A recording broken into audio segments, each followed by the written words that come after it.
There is a photograph I have kept for more than 80 years. I still carry it with me even now. The edges are worn and the colors have faded, but I remember every face in it as clearly as the day it was taken. If you look at it, you would see a group of young men standing beside a truck laughing. It looks like an ordinary moment. Nothing important, just soldiers waiting, talking, alive. But what that photograph does not show is that within a year, most of them would be gone. My name is Arthur Bennett. During the war, I was a general, and these are the memories I have never been able to forget. Sometimes people ask me why I still wear this uniform, why after all these years, I still keep it pressed and hanging where I can see it. It is not because I miss the war. It is because I miss the men. There is a song we used to hear sometimes in the evenings, played softly on a radio somewhere in the camp. I still listen to it now, late at night, and when it plays, I am not here anymore. I am back there. Back in the cold air of early spring, standing in a field that smelled of mud and smoke, surrounded by men who believed they would all live to grow old. We were wrong. I remember the morning that photograph was taken. The sky was pale, the kind of gray that comes before the sun fully rises. The ground was damp and the air carried that quiet stillness that comes before a day begins. Someone had found a camera, rare in those days, and suggested we take a picture. At first, no one cared. We were tired. We had been moving for days, and sleep had become a luxury none of us could count on. But then someone laughed, and another man said, "Come on, one picture won't kill us." So we gathered beside the truck. I remember standing there hearing the shutter click, not realizing that moment would become one of the last times we were all together. War does not announce the last time you see someone. It just happens, quietly, and you do not realize it until years later. That afternoon we received orders to move. Orders were a part of life. You did not question them. You packed your gear, checked your weapon, and moved when you were told to move. But something felt different that day. There was a silence among the men I had not noticed before. Not fear exactly, but a kind of stillness, as if everyone sensed that something was about to change. We began marching before sunset.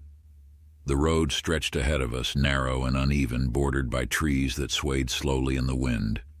The sound of boots on dirt echoed in a steady rhythm, the only sound for miles. I remember looking at the men around me. Some were barely older than boys. One carried a small notebook in his pocket and wrote in it every night. Another talked constantly about his wife and the small farm he planned to return to. They spoke about the future as if it were guaranteed. That is one of the things I remember most about those days. How certain we all were that we would survive. We marched until the light faded and the sky turned dark blue. By the time we reached the field where we would camp for the night, the stars had begun to appear. I remember lying on the ground looking up at that sky. It was beautiful, clear, endless, and I remember thinking how strange it was that such a peaceful sky could exist above a world at war. Sleep came slowly that night.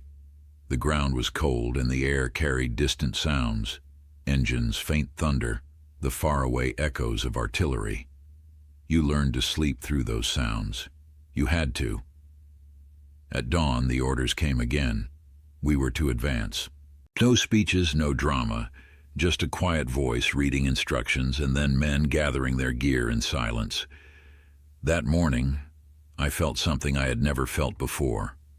Not fear, not yet. It was the realization that everything we were doing mattered more than we understood, that every step forward was carrying us closer to something none of us could fully imagine. We moved out just as the sun rose. The light spread across the fields, turning the frost into a pale shimmer.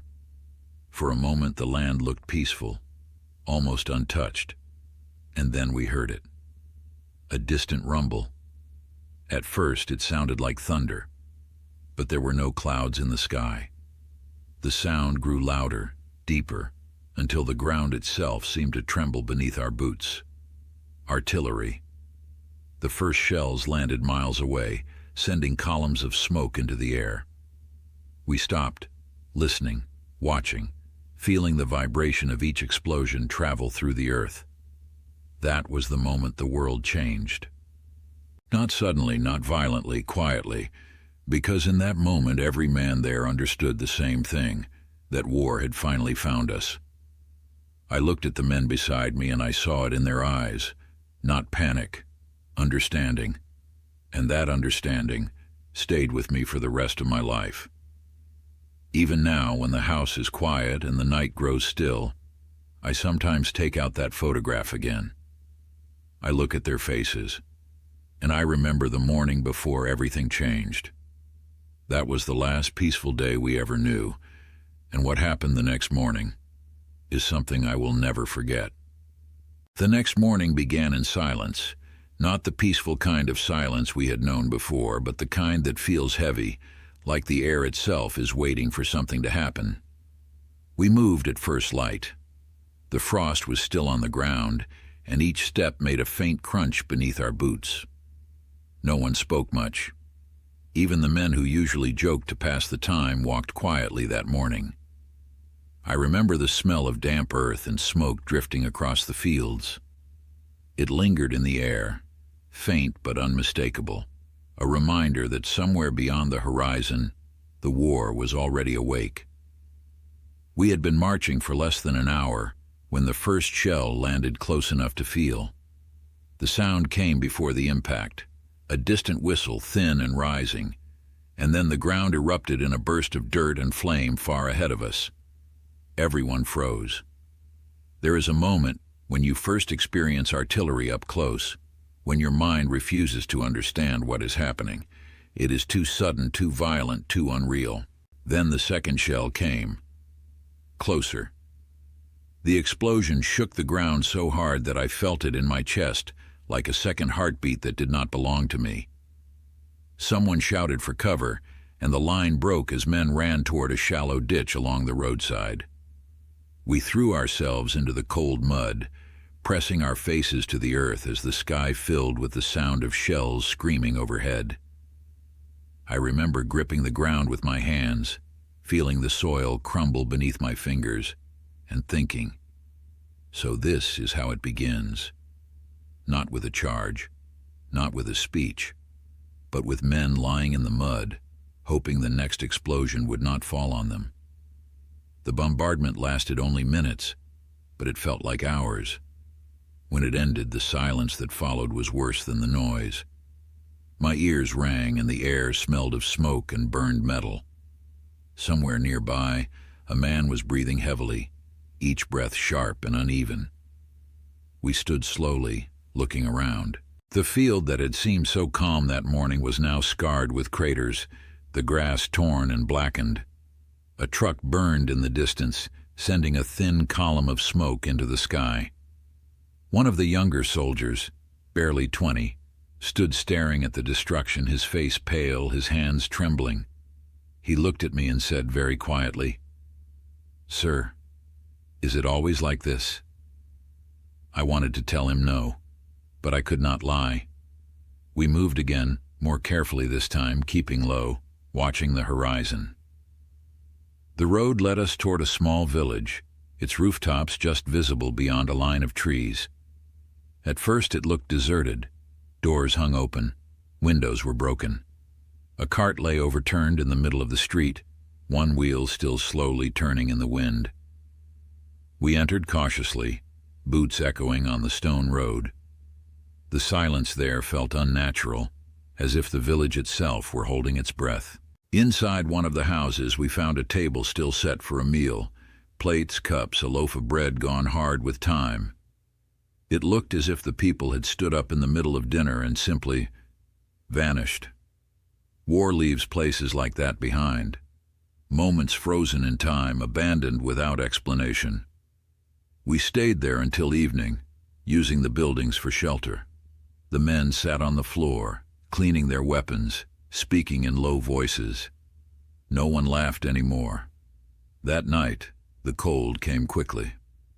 I remember stepping outside and looking up at the sky. Clouds drifted slowly across the moon, and the air carried that distant rumble again, the sound of fighting miles away. One of the soldiers joined me outside. He was older than most, a quiet man who rarely spoke. After a while, he said, "Do you ever think about what life will be like when this is over?" I did not answer immediately, because the truth was, I did not know if it would ever be over. "I think," I finally said, "that we will spend the rest of our lives remembering." He nodded, as if he understood exactly what I meant. We slept in shifts that night. Just before dawn, I was awakened by a sound I could not immediately recognize. At first, I thought it was thunder. Then I realized it was engines. Many engines. I stepped outside and listened. The sound grew louder, deeper, until the ground began to tremble again, not from explosions this time, but from the movement of machines. Vehicles were approaching. Orders were shouted. Men scrambled to their positions, grabbing helmets and rifles, hearts pounding in that familiar rhythm of fear and readiness. And then, from beyond the trees, shapes began to appear, dark silhouettes moving through the morning fog. The battle that followed was chaos, noise, smoke, shouting, the sharp crack of rifles and the heavy roar of explosions. Time lost all meaning. Minutes felt like seconds. Seconds felt like hours. I remember giving orders, moving from one position to another, trying to hold the line, trying to keep the men focused, alive, steady. At one point, I found myself crouched beside a young soldier who was breathing rapidly, his eyes wide with fear. I placed a hand on his shoulder and told him to breathe slowly. He nodded, gripping his rifle, and after a moment his breathing steadied. That is what leadership was in those moments. Not speeches, not strategy, but helping one man at a time hold himself together. The battle ended as suddenly as it had begun. The vehicles withdrew, the gunfire faded, and once again, silence returned. But this time, the silence felt different, because this time, we knew what it meant. We walked through the village, counting the men, checking the wounded, speaking softly, moving carefully through the smoke and dust. And that was the moment I realized something I would carry with me for the rest of my life. War does not only take lives, it takes the people we used to be. That night, as I sat alone in the dim light of a broken house, I took out that photograph again. I looked at the faces of the men in it, and I understood for the first time that not all of them would live to see the end of this war, and what happened the next day proved me right.